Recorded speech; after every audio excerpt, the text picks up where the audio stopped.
नमस्कार, स्वागत है आप सभी का बड़ी खबर में और मैं हूं आपके साथ ज्योति। इस बुलेटिन में हम बात करेंगे दिन की 4 बड़ी खबरों की। पहली खबर 6 चरण के लोकसभा चुनाव को लेकर के है। छठे चरण के लोकसभा चुनाव को लेकर के है, जहां हरियाणा की सभी 10 लोकसभा सीटों पर छठे चरण में मतदान होना है। दूसरी खबर चंडीगढ़ से है, जहां लोकसभा चुनाव के लिए मतदान के दौरान सोशल मीडिया पर अफवाह फैलाने वालों के खिलाफ पुलिस सख्त हो गई है। वहीं तीसरी खबर फरीदाबाद से है, जहां चुनाव को लेकर के प्रशासन पूरी तरीके से तैयार है। और चौथी खबर कालावली से है, जहां शराब के नशे में पिता ने बेटे की हत्या कर दी। तो चारों बड़ी खबरें आपकी टीवी स्क्रीन पर हैं, जहां पर पहली खबर चुनाव से संबंधित है, जहां पर कल जो है हरियाणा में मतदान होना है, यानी छठे चरण के अंतर्गत मतदान होना है। 25 मई कल है, तो ऐसे में इसको लेकर के तैयारियां भी लगभग पूरी हो चुकी हैं प्रशासन की ओर से, चुनाव आयोग की ओर से। वहीं दूसरी खबर भी चुनाव को लेकर ही है। अफवाह फैलाने वालों पर पुलिस की नजर रहेगी। चुनाव के दौरान किसी तरीके की कोई अवैध गतिविधि ना हो, इस पर पूरी तरीके से नजर रहेगी और अफवाह न फैलाए, कोई फेक वीडियोज न फैलाए, इसको लेकर भी पैनी नजर जो है पुलिस बनाए रखेगी। वहीं तीसरी तस्वीर जो है वो लोकसभा चुनाव से संबंधित ही है, जहां पर प्रशासन पूरी तरीके से सख्त नजर आ रहा है। बताया जा रहा है कि पूरी तैयारी प्रशासन द्वारा कर ली गई है और ऐसे में जो है सख्त रवैया भी प्रशासन का देखने को मिला है। ट्रेनिंग इस दौरान हुई थी और ट्रेनिंग के बाद से जो है पोलिंग बूथ के लिए जो कर्मचारी हैं, जो अधिकारी हैं, उन्हें रवाना भी कर दिया गया है। वहीं चौथी खबर जो है रिश्तों को शर्मसार कर देने वाली है। यहां पर पिता ने अपने बेटे को ही मौत के घाट उतार दिया। तो ये तस्वीरें चारों बड़ी खबरों की आपकी टीवी स्क्रीन पर है, जहां पर आपको लगातार बता रहे हैं कि 4 बड़ी खबरें जो है आज की कौन कौन सी है। पहली खबर चुनाव से संबंधित है।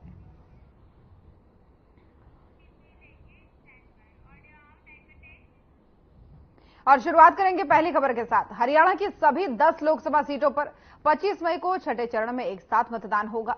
हरियाणा की सभी सीटों में करनाल सबसे हॉट सीट बनी हुई है।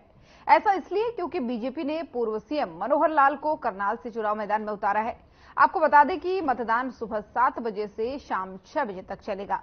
छठे चरण में 8 राज्यों के 58 सीटों पर मतदान होना है, जिसमें अंबाला, कुरुक्षेत्र, सिरसा, हिसार, करनाल, सोनीपत, रोहतक, भिवानी, महेंद्रगढ़, गुरुग्राम और फरीदाबाद लोकसभा क्षेत्र से वोटिंग होनी है। यानी 10 सीटों पर वोटिंग होनी है। चुनाव को लेकर के सभी पोलिंग पार्टियां रवाना भी हो चुकी हैं।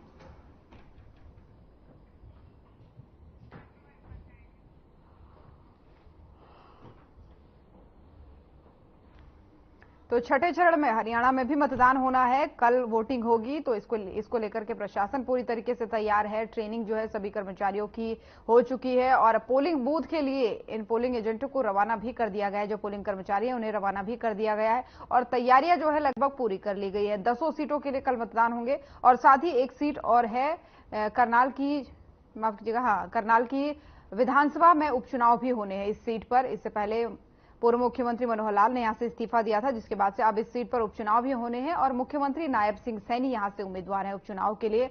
तो इस सीट पर भी कल मतदान होना है। उससे पहले तैयारियां जो है लगभग पूरी हो चुकी हैं। छठे चरण के मतदान कल होने हैं।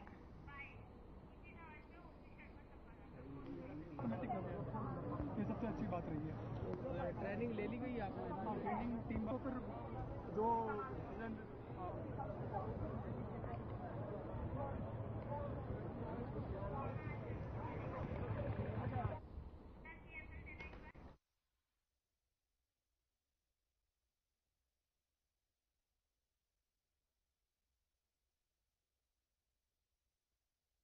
ज्यादा जानकारी के साथ संवाददाता हमारे ओपी शर्मा हमारे साथ फोन लाइन पर जुड़ गए हैं। ओपी, कल मतदान होने हैं, चंद घंटे बाकी है, 24 घंटे से भी कम का समय है। ऐसे में क्या तैयारियां पूरी हैं? देखिए, जो कि अगर हम चुनाव की बात करें तो चुनाव आयोग की तरफ से जो है सभी 10 की 10 लोकसभा सीटों को लेकर जो है अपनी तैयारियां मुकम्मल जो कर ली गई है और पैरामिलिट्री फोर्सेज वगैरह की भी उनकी तैनाती कर दी गई है और करीबन 3 बजे तक जो है पोलिंग टीम जो थी उनको जो है बूथ स्तर के लिए रवाना कर दिया गया था। हर बूथ के आसपास जो है सुरक्षा की कड़ी व्यवस्था की गई, पैरामिलिट्री की फोर्सेज जो है तैनात कर दी गई है। और बाकी अगर बात करें तो जो सेंसिटिव, हाइपर सेंसिटिव जो पोलिंग स्टेशन है उनके ऊपर सुरक्षा के विशेष इंतजाम किए गए। चुनाव आयोग ने बढ़ती तेज गर्मी को देखते हुए भी जो है वो पीने के पानी, एम्बुलेंस वगैरह का जो है वो मतदान के ऊपर जो है मतदान केंद्र के ऊपर इंतजाम किया। साथ ही जो दिव्यांग वगैरह अगर वोट डालने आते हैं तो उनके लिए पीने के पानी की व्यवस्था 8-10 पोलिंग स्टेशन के ऊपर एक एम्बुलेंस, इस तरह की भी तमाम तरीके से तैयारियां कर ली गई है। कुल हरियाणा की 10 लोकसभा सीटों के ऊपर 237 के आसपास जो है उम्मीदवारों का कल जो है जनता फैसला करेगी। अगर आमतौर पर देखें तो हरियाणा में मुख्य तौर पर मुकाबला भारतीय जनता पार्टी और कांग्रेस के बीच में ही दिखाई दे रहे हैं, लेकिन कुछ ऐसी सीटें भी है जहां पर बीजेपी और इनेलो भी जो है कहीं ना कहीं रेस के अंदर दिखाई दे रही है। लेकिन एक बात तय जरूर है कि यदि कांग्रेस और बीजेपी में से किसके भी समीकरण बिगड़ते हैं तो उसके लिए कहीं ना कहीं बीजेपी और जो जेजेपी और जो इनेलो है वो कहीं ना कहीं एक भूमिका निभाएंगे। तो कह सकते हैं कि ये दोनों पार्टियां किसी का भी जो है वो समीकरण बिगड़ सकती है। तो अब सभी पार्टियां जो है आज जो है घर घर पे प्रचार जो है प्रत्याशी कर रहे हैं। अपनी अपनी जो प्रचार के दौरान जो कमियां रहेगी तो उन सभी को दूर करने की कोशिश की जाएगी। आज की रात एक काफी अहम रात जो प्रत्याशियों के लिए रहने वाली है। तब देखते हैं कि अगर कुछ कमियां कहीं पर उन्होंने नोटिस की है तो वो उनको किस तरीके से जो है दूर कर पाएंगे। बिल्कुल ओपी, तैयारियां भले ही चुनाव आयोग कह रहा हो कि पूरी हो चुकी है, लेकिन इस बीच एक सबसे बड़ा सवाल ये भी बनता है मौसम को लेकर के। गर्मी बहुत ज्यादा है और हरियाणा के कुछ जिले तो ऐसे हैं जहां पर अधिकतम तापमान जो है 47 डिग्री तक पहुंच गया। अंबाला की हम बात करें, वहां पर तापमान बहुत हाई है। तो ऐसे में एक बड़ी चुनौती भी ये चुनाव आयोग के लिए होने वाली है कि लोग ज्यादा से ज्यादा मतदान करने पहुंचेंगे या नहीं, ये बड़ी चुनौती हो सकती है। देखिए ज्योति, अगर मैं मतदान की बात करूं तो वाकई में एक बड़ी चुनौती जो है वो कहीं ना कहीं चुनाव आयोग के लिए जो है वो सामने आने वाली है। अगर हरियाणा का चुनाव इतिहास देखें तो 1970 में हरियाणा के अंदर अब तक का सबसे ज्यादा मतदान करीबन 76% के आसपास हुआ था। इसके बाद से लेकर अब तक ये रिकॉर्ड जो नहीं टूट पाया। लेकिन जिस तरीके से कल भी एक बार फिर जो मौसम कार्यालय उसने जिस तरह हीट वेव की जो एक भविष्य है पूर्वानुमान लगाया, इसको के लिए देखते हुए लगता है कि कितना वोट होता है। ये शायद वोट करने के लिए लोग ज्यादा ना निकले, लेकिन हाँ इतना मान सकते हैं कि हरियाणा का आमतौर पर जो एक न्यूनतम चुनाव रहा है वो करीबन 50% के आसपास रहा है। लेकिन ठीक है, शहरी क्षेत्रों में हो सकता है कि मतदान ज्यादा ना हो, लेकिन ग्रामीण क्षेत्रों में हमेशा ही मतदान को लेकर जो है उत्साह रहता है। तो हम एक बार फिर मान सकते हैं कि अगर रिकॉर्ड नहीं टूटता है तो एक 60 से 65 के बीच में जो है न्यूनतम जो है मतदान जरूर देखने की हम एक उम्मीद कर सकते हैं। बिल्कुल। और भी यहाँ पर एक और बड़ा सवाल ये बनता है कि जिस तरीके से बार बार इस बीच कुछ खबरें सामने आ रही थी कि किसानों द्वारा विरोध किया जा रहा है, प्रत्याशियों को और जो चुनाव प्रचार के लिए पहुंच रहे हैं कई सारे लोगों को गांव में घुसने नहीं दिया जा रहा है और काले झंडे दिखाए जा रहे हैं। तो इस बीच सुरक्षा एक कितनी बड़ी चुनौती हो सकती है? क्या उसके इंतजाम को लेकर के क्या कुछ कहना है? देखिए ज्योति, अगर हरियाणा की बात करें तो हरियाणा के अंदर के दौरान कम से कम लोकसभा और विधानसभा चुनाव के दौरान इस तरह का नुकसान नहीं होता कि जिसमें कोई जान चली जाए, इस तरह का नुकसान नहीं होता। लेकिन हाँ टूट फूट, दंगे फसाद, पत्थरबाजी, इस तरह की घटनाएं आमतौर पर रहती। जहां तक विरोध की बात है तो ठीक है, विरोध का सिलसिला जो था वो चुनाव प्रचार बंद होने के साथ ही खत्म हो गया। अब अगर जनता के मन में किसी भी तरह की चीज है या जो भी है तो वो ईवीएम का बटन दबाकर जो है वो करेंगे। लेकिन ये नहीं कि हरियाणा में बूथ कैप्चरिंग वगैरह हो जाए, इस तरह की कोई संभावनाएं नहीं है। प्रत्याशियों का विरोध करेंगे इस तरह का मुझे लगता कि कहीं पर भी कुछ है। लेकिन हाँ ये है कि आप देखते हैं कि जनता अगर का विरोध था और जनता जो सत्ताधारी दल बीजेपी है उसका अगर विरोध ग्राउंड स्तर पे था तो अब देखते हैं कि ईवीएम के जरिए कितना बाहर आता है या बीजेपी कितनी सीटें जीतती है। साल 2019 में 10 सीटों पर बीजेपी ने कब्जा किया, 14 में 7 सीटें हासिल की थी, 2009 में उनका खाता भी नहीं खुला था। तो बहुत कुछ पिछले ये कह सकते हैं कि 10 साल की बीजेपी सत्ता काल में बहुत कुछ बदला है। बीजेपी एक मजबूत पार्टी बनकर उठी है, काडर बेस्ड पार्टी बनकर वो आई है। लेकिन ठीक है, अब इंतजार है कल जो है वो जनता उनके प्रत्याशियों के भविष्य को ईवीएम में बंद कर देगी और उसके बाद जब 4 जून को मतगणना शुरू होगी तो देखते हैं क्या नतीजे आते हैं। निश्चित तौर पर इसके लिए इंतजार तो ओपी 4 जून का ही करना होगा, लेकिन उससे पहले बड़ा सवाल ये भी बनता है कि जो पार्टियां लगातार कह रही थी कि चुनाव प्रचार जो है हमारा जोरों शोरों से चल रहा है, पर्याप्त है, हम सभी गांव-गांव तक पहुंच रहे हैं, लोगों तक पहुंच पा रहे हैं, तो ऐसे में क्योंकि आप ग्राउंड पर बने रहते हैं और लगातार जो है ग्राउंड का दौरा करते रहते हैं, नई नई खबरें दर्शकों के लिए लाते हैं, तो ऐसे में आप क्या देखते हैं, क्या चुनाव का जो प्रचार का माहौल था वो सही बना हुआ था?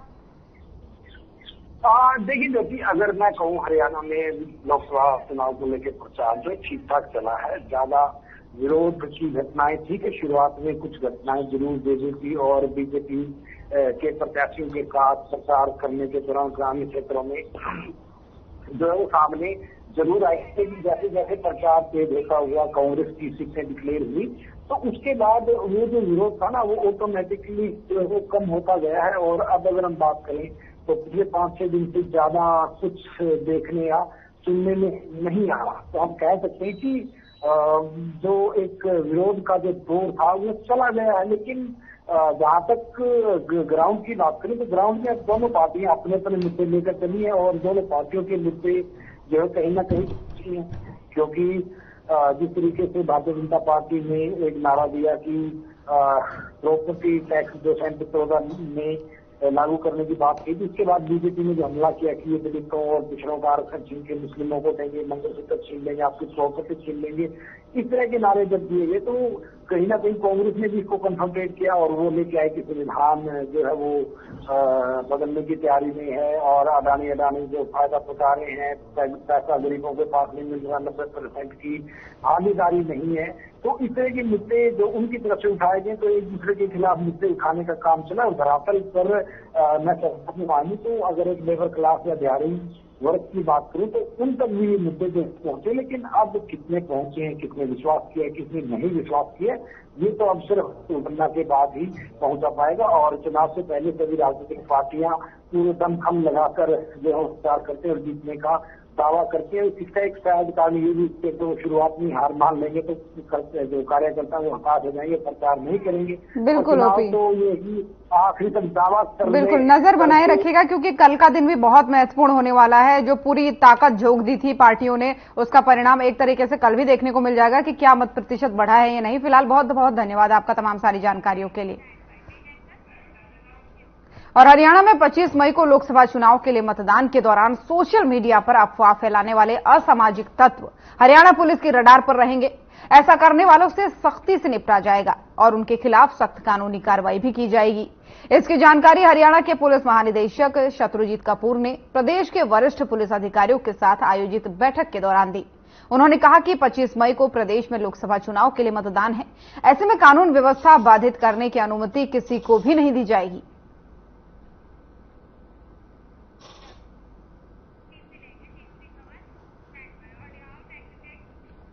और छठे चरण में हरियाणा की सभी 10 लोकसभा सीटों पर मतदान होने हैं, जिसके लिए प्रशासन ने कमर कस ली है। फरीदाबाद से भी चुनाव को लेकर के प्रशासन पूरी तरीके से तैयार नजर आ रहा है। सुरक्षा और तैयारी को लेकर के जानकारी देते हुए जिला उपायुक्त विक्रम सिंह ने बताया कि प्रशासन ने सभी तैयारियां पूरी कर ली है और इस बार मतदान बड़े ही शांतिपूर्ण तरीके से करवाए जाएंगे। भीषण गर्मी को ध्यान में रखते हुए मतदान केंद्रों पर जिला प्रशासन की तरफ से पर्याप्त संसाधन भी पहुंचाए जाएंगे।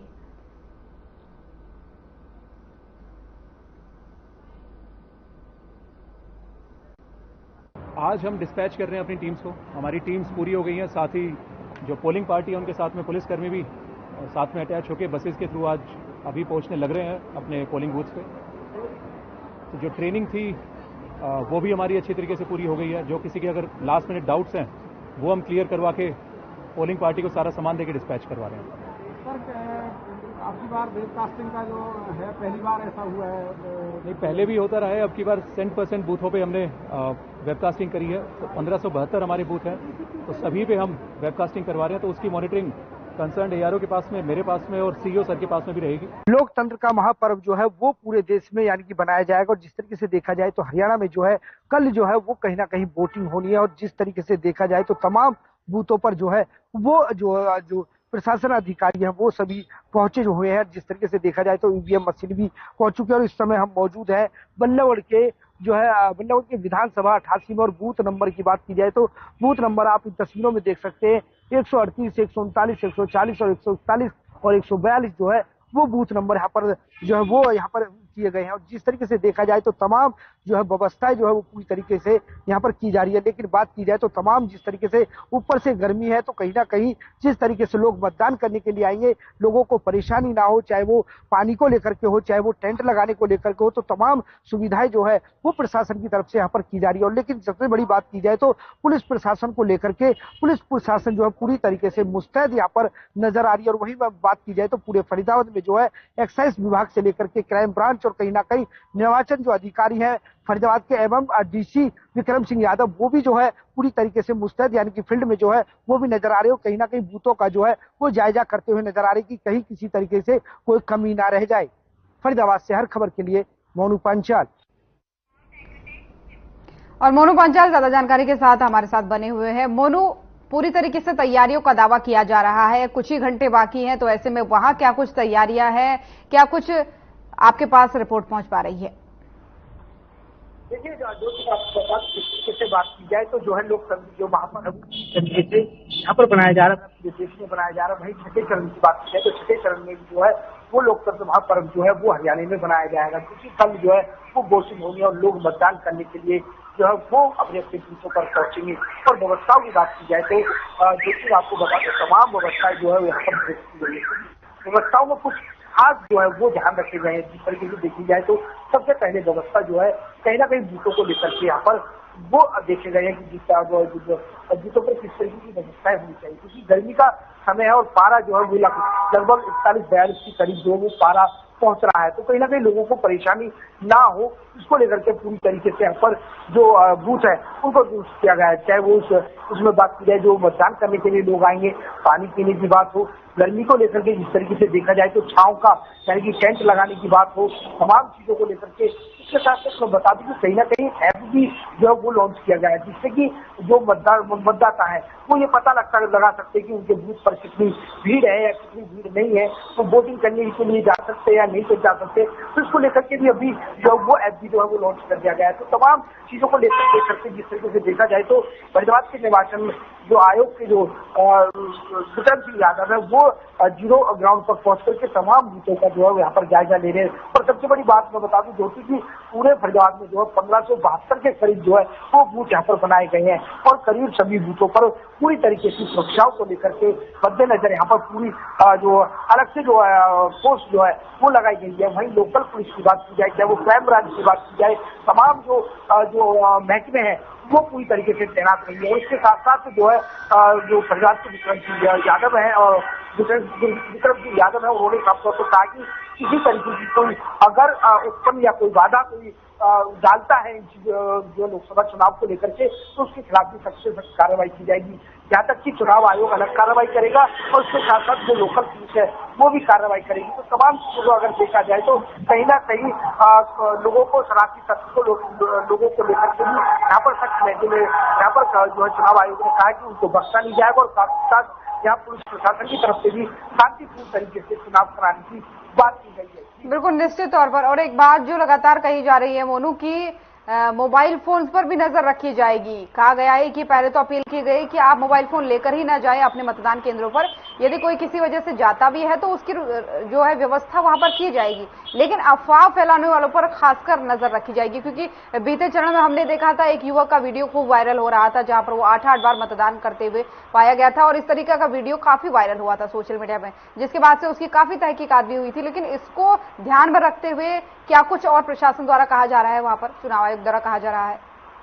देखिए जो कि अगर अब जो है चुनाव आयोग की तरफ से बात की जाए और जिस तरीके से प्रशासन की बात की जाए, क्योंकि कल जो है निर्वाचन आयोग के जो विक्रम सिंह यादव है उन्होंने एक प्रेस कॉन्फ्रेंस की और प्रेस कॉन्फ्रेंस के दौरान कहीं ना कहीं जिस तरीके से बूथों पर जो मोबाइल लेकर के पहुंचते हैं और मोबाइलों को लेकर के बिल्कुल सख्त लेकिन कहा कि किसी भी इलेक्ट्रॉनिक यानी मोबाइल से लेकर के और इलेक्ट्रॉनिक चीजों को लेकर के वो बूथ के अंदर वोटिंग करने के लिए नहीं जा सकता। तो इस तरीके से देखा जाए तो कहीं ना कहीं पहली बात तो उन्होंने जो है वो संदेश देते हुए कहा कि वो अपना मोबाइल या इलेक्ट्रॉनिक चीज वो घर पर खेलते आए और उसके बाद में वोटिंग करे। अगर किसी बात को लेकर के अगर भूल चूक में मोबाइल आ भी जाता है तो उनके लिए जो व्यवस्था है यानी कि मोबाइल को बूथ से बाहर रखवाया जाएगा, तो उसको लेकर भी यहाँ पर व्यवस्थाएं जो है वो यहाँ पर की गई है। और उसके साथ साथ मैं बता दूं ज्योति, तमाम जो तरीके से देखा जाए तो पूरी तरीके से जो मुस्तैद है वो यहाँ पर नजर आ रही है। और उसके साथ साथ आज की बात की जाए तो आज जो है एक्साइज विभाग से लेकर के तमाम आला अधिकारी जो है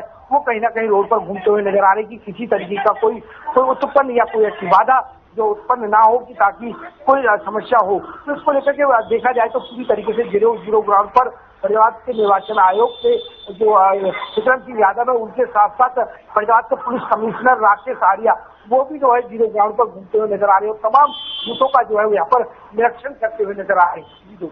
बिल्कुल मोनू, और कहा भी जा रहा है कि कई जगहों पर जो संवेदनशील इलाके हैं वहां पर धारा 144 भी लगाई गई है और बाकी जगहों पर जो है पुलिस की जो पैनी नजर है वो बनी हुई है। तो क्या फरीदाबाद में कोई ऐसे इलाके हैं जहां पर धारा 144 लगाई गई हो या इस तरीके की ज्यादा सख्ती बरती जा रही हो? देखिए ज्योति, अगर फरीदाबाद की बात की जाए तो फरीदाबाद में अभी तक जो है वो 144 जो धारा है वो यहाँ पर नहीं लगाई गई है, लेकिन हाँ संवेदनशील वो इलाके जरूर है। क्योंकि बात की जाए तो कहीं ना कहीं 5 गांव जो है वो कहीं ना कहीं जिस तरीके से देखा जाए तो बीजेपी के प्रत्याशी के शशल गुर्जर है उनके खिलाफ जो है वो नजर आ रहे हैं। तो कहीं ना कहीं वहां पर भी पैनी नजर जो है वो प्रशासन की बनी हुई है कि किसी तरीके का कोई माहौल यहाँ पर ना बिगड़े, वो संवेदनशील इलाका माना जा रहा है। उसके साथ साथ मैं बता दूं ज्योति, इसके साथ साथ बात की जाए तो होटल को लेकर के बात की जाए, चाहे वो हसीन को लेकर के बात की जाए, पलवल को लेकर के बात की जाए, तमाम यानी कि पलवल जिले की बात की जाए तो पलवल जिला जो है वो कहीं ना कहीं संवेदनशील इलाका जो है वो माना जा रहा है। वहाँ पर पैनी नजर है कि आखिरकार किसी तरीके का कोई माहौल ना बिगड़े। और वहाँ पर जो अभी तक 144 की धारा अभी तक नहीं लगाई गई है, लेकिन आखिरकार शाम तक कोई ना कोई सूचना या कोई धारा लगा दी जाए तो वो लगाई जा सकती है। लेकिन अभी तक की बात की जाए तो ज्योति अभी तक इस तरीके की कोई सूचना नहीं है। बिल्कुल, क्या सभी पोलिंग पार्टियों को पोलिंग बूथ के लिए रवाना कर दिया गया है या फिर कुछ लोग और कुछ पार्टियां और बची है जिनको अभी आगे रवाना किया जाएगा? देखिए, अगर ज्योति जिस तरीके से देखा जाए तो पूरी व्यवस्था, क्योंकि कल सुबह जो है 7 बजे से और शाम को 6 बजे तक जो है वो वोटिंग होनी है। पर बात की जाए तो आज जो है पूरी बूथों पर जो है कहीं ना कहीं जो वोट डलवाने वाले अधिकारी हैं, चाहे वो पुलिस फोर्स की बात कर ली जाए, चाहे फिर मिलिट्री फोर्स की बात कर ली जाए, तमाम तरीके से बात की जाए तो कहीं ना कहीं पूरा आला अधिकारी जो है वो आज अपने अपने बूथों पर पहुंच जाएंगे। और बूथों पर पहुंचने के बाद सुबह 7 बजे से और शाम को 6 बजे तक जो है वो वोट डल जाएंगी। वहीं बात की जाए तो सभी बूथों पर अब तक ईवीएम मशीन जो है वो लगातार जो है वो पहुंचाई जा रही है। और जिस तरीके से जिसके अंडर में ईवीएम मशीन रहेंगी वो आला अधिकारी भी समय पर वहाँ पर पहुंच रहे। तो कहीं ना कहीं जिस तरीके से देखा जाए तो जो कि किसी तरीके से कोई ढील यहाँ पर नहीं बरती जा रही है, पूरी सख्ताई से और कहीं ना कहीं पूरी सावधानी से जो है वो यहाँ पर काम और वोटिंग कराई जाएगी। यानी कि ये कहा जा सकता है कि ओवरऑल तैयारियां पूरी हो चुकी है, इंतजार है कल का वोटिंग का। फिलहाल बहुत बहुत धन्यवाद मोनू आपका तमाम सारी जानकारियों के लिए। और कालावली के गांव बूढ़ागुड़ा में एक पिता ने अपने बेटे की हत्या कर दी। देर रात्रि बाप ने बेटे का तेजधार हथियार से गला काटकर मर्डर कर दिया और फरार हो गया। मृतक की पहचान संदीप पुत्र लालचंद उम्र करीब 30 वर्ष निवासी बड़गुड़ा के रूप में हुई है। देर रात्रि पिता ने शराब के नशे में अपने बेटे का मर्डर कर दिया। किसी बात को लेकर के दोनों में कहासुनी हो गई और इसके बाद से घटना को अंजाम दिया गया। पुलिस ने मौके पर पहुंचकर शव को कब्जे में लेकर फिलहाल जांच शुरू कर दी है।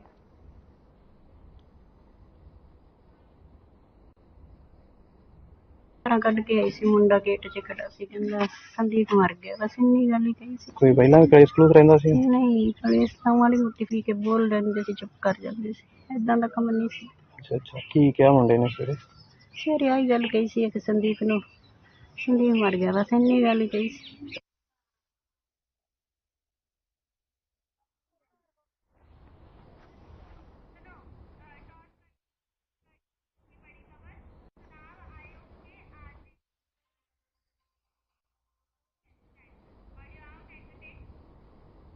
और महेंद्रगढ़ से इस वक्त की बड़ी खबर सामने आ रही है, जहां पर चुनाव आयोग के आदेशों को ठेंगा दिखाया गया है। तो इस वक्त की बड़ी और अहम जानकारी आपको बता रहे हैं सीधे महेंद्रगढ़ से, जहां पर चुनाव आयोग के आदेशों को ठेंगा दिखाया गया है। तो महेंद्रगढ़ से बड़ी खबर, बंद के बाद भी बेची जा रही अवैध शराब। चुनाव के चलते शराब बिक्री पर यह रोक लगाई गई थी। बॉर्डर से लगते 3 किलोमीटर के जो है दायरे पर ठेके यहां पर है और अब जो है जिस तरीके से आदेश दिया गया था चुनाव आयोग के द्वारा, लेकिन बावजूद उसके शराब की बिक्री हो रही है। जिला प्रशासन की नाक के नीचे ये खेल चल रहा है। शराबबंदी को लेकर अलग अलग टीमें भी बनाई गई थी। बॉर्डर से लगते 3 किलोमीटर पर ठेकों पर रोक लगाई गई थी। गोदगांव से ये मामला सामने आया है, जहां पर आपको बता दें कि चुनाव आयोग के आदेशों को ठेंगा दिखाते हुए खुलेआम शराब बेची जा रही है। जिला प्रशासन की नाक के नीचे ये सब किया जा रहा है। तो एक तरीके से कहा जा सकता है कि जो चुनाव आयोग के आदेश थे उनको ठेंगा दिखाते हुए ये काम किया जा रहा है, यानी अवैध तरीके से शराब बेची जा रही है, क्योंकि ड्राई डे घोषित किया जा चुका था। और ऐसे में इस तरीके की घटनाएं सामने आना निश्चित तौर पर कहा जा सकता है कि चुनाव आयोग के आदेशों पर ठेंगा दिखाने वाली बात है। अलग अलग टीमें भी बनाई गई थी। बॉर्डर से लगते 3 किलोमीटर के दायरे पर ये रोक लगी थी, लेकिन ये तस्वीरें आपको दिखा रहे हैं। देखिए किस तरीके से आप देख सकते हैं, ठेका शराब का ये है, अंग्रेजी देसी शराब का। और एक्सक्लूसिव तस्वीरें आपको दिखा रहे हैं, जहां पर आप कुछ लोगों को देख सकते हैं ठेके से वो बाहर आ रहे हैं शराब की बोतलें लेकर के। और ये तस्वीरें साफ तौर पर आप देख सकते हैं, एक्सक्लूसिव आपको दिखा रहे हैं।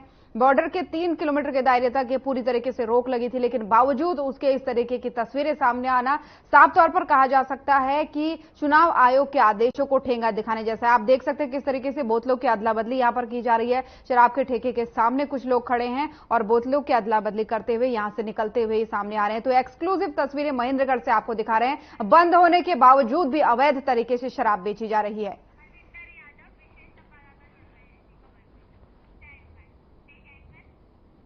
और इसी खबर पर ज्यादा जानकारी के साथ हमारे विशेष संवाददाता हरविंदर हमारे साथ जुड़ रहे हैं। हरविंदर, इस तरीके की तस्वीरें साफ तौर पर कहा जा सकता है कि ये चुनाव आयोग के आदेशों को ठेंगा दिखाने जैसा है।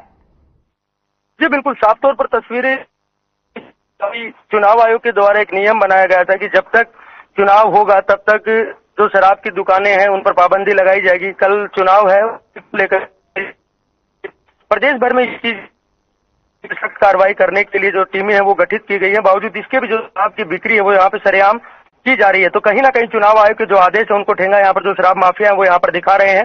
तस्वीरें देखने के बाद अंदाजा इस बात का लगाया जा सकता है कि बाकायदा आबकारी विभाग की तरफ से एक नोटिफिकेशन जारी किया गया था। इन लोगों को आदेश दिए गए थे कि ये लोग जो शराब की बिक्री है उस पर पूरी तरह से प्रतिबंध है और किसी भी प्रकार की जो एक्टिविटी है, चाहे वो दुकान के अंदर हो या फिर शराब के ठेके के अंदर हो, शराब की बिक्री पर पूरी तरह से रोक जो है वो लगाई गई है। लेकिन उसके बाद भी जो चीजें हैं वो सामने आ रही हैं और साफ तौर पर इन चीजों को देखा जाए तो कहीं ना कहीं एक बड़ा सवाल खड़ा होता है कि चुनाव आयोग के नियमों की जहां पर अनदेखी की जा रही है तो इन लोगों के खिलाफ सख्त से सख्त कार्रवाई होनी चाहिए, लेकिन कार्रवाई कब तक होती है एक बड़ा सवाल है। जी बिल्कुल, लेकिन हरविंदर सवाल तो ये भी बनता है ना कि इसके लिए जिम्मेदार कौन है, क्योंकि चुनाव आयोग ने नियम बना दिए, टीमें भी गठित कर दी। अब ये जो लोग जा रहे हैं क्योंकि उनको मिल रहा है इसलिए जा रहे हैं, ये दुकान खोलने वाले जिम्मेदार है, कौन जिम्मेदार है? इसमें दोनों चीजें ही हैं। जिला प्रशासन की जिम्मेवारी बनती है, साथ ही आबकारी विभाग के अधिकारियों की ड्यूटी यहाँ पर लगाई गई है, टीमें यहाँ पर बनाई गई हैं, क्योंकि निष्पक्ष चुनाव करवाने की जिम्मेवारी अगर चुनाव आयोग ने ली है तो साफ तौर पर उन्होंने जो नियमावली बनाई है उस नियमावली का अगर यहाँ पर सही तरीके से अनुपालना नहीं जा रही तो कहीं ना कहीं जिला प्रशासन इसके पीछे एक बड़ी कार्रवाई करनी चाहिए थी, लेकिन कार्रवाई ना होने के चलते जो चीजें सामने जी बिल्कुल हरविंदर, नजर आप बनाए रखेगा इस खबर पर। काफी महत्वपूर्ण और चिंताजनक ये खबरें, ये जो तस्वीरें हैं वो है। फिलहाल बहुत बहुत धन्यवाद आपका तमाम सारी जानकारियों के लिए। तो बड़ी खबर देख रहे थे आप, बुलेटिन में फिलहाल इतना ही। नमस्कार।